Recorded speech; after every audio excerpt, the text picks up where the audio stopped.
হরে কৃষ্ণ। আর মাত্র কয়েক ঘন্টা বাদেই জন্মাষ্টমীর উৎসব শুরু হতে চলেছে।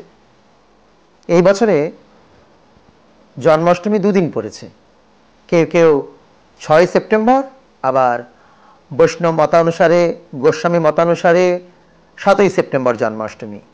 7ই সেপ্টেম্বর রোহিণী নক্ষত্রও রয়েছে। অতি পবিত্র লগ্নে শ্রীকৃষ্ণের জন্মাষ্টমী আবির্ভাব তিথি উৎসব সারা বিশ্ব পালন করবে। সেই সাথে সাথে দুর্গাপুর ইস্কন মন্দিরও পিছিয়ে নেই। মন্দির প্রাঙ্গণে সাজো সাজো রব। আপনারা দেখবেন মন্দিরে বিভিন্ন রকমের ফুল দিয়ে অভিষেক বেদী, অধিবাস বেদী, যজ্ঞ বেদী ইত্যাদি সাজানো হচ্ছে। সেই সাথে সাথে ভগবানের গর্ভগৃহ এবং নাট মন্দিরও নানান রকমের ফুল, চিত্র অঙ্কন এবং আলোকসজ্জায় ভগবানের শ্রীমন্দিরকে বৃন্দাবনের ভাবে সাজিয়ে তোলা হচ্ছে।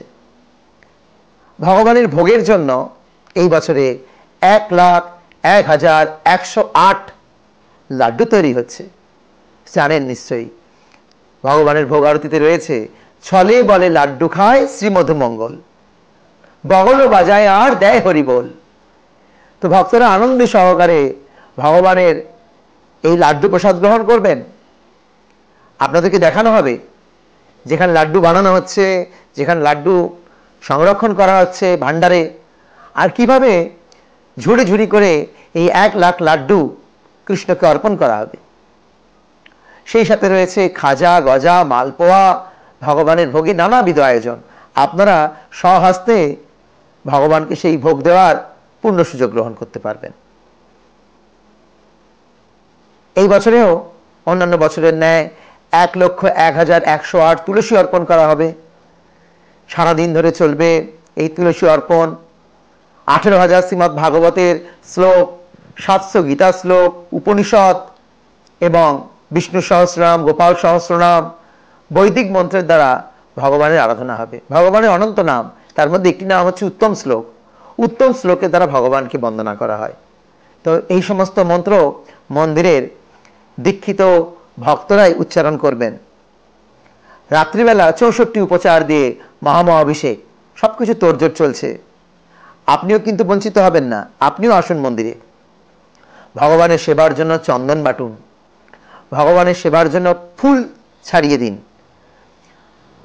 যদি আপনি চান, আপনিও ভগবানের জন্য ফুল সংগ্রহ করে আনতে পারেন। এই বছরে মদন মোহনের যে ড্রেস তৈরি হচ্ছে সেটি সম্পূর্ণ মন্দিরেই তৈরি হবে। নন্দ উৎসবের দিন মদন মোহনকে সম্পূর্ণ ট্র্যাডিশনাল ফ্লাওয়ার্সের ড্রেস পরানো হবে।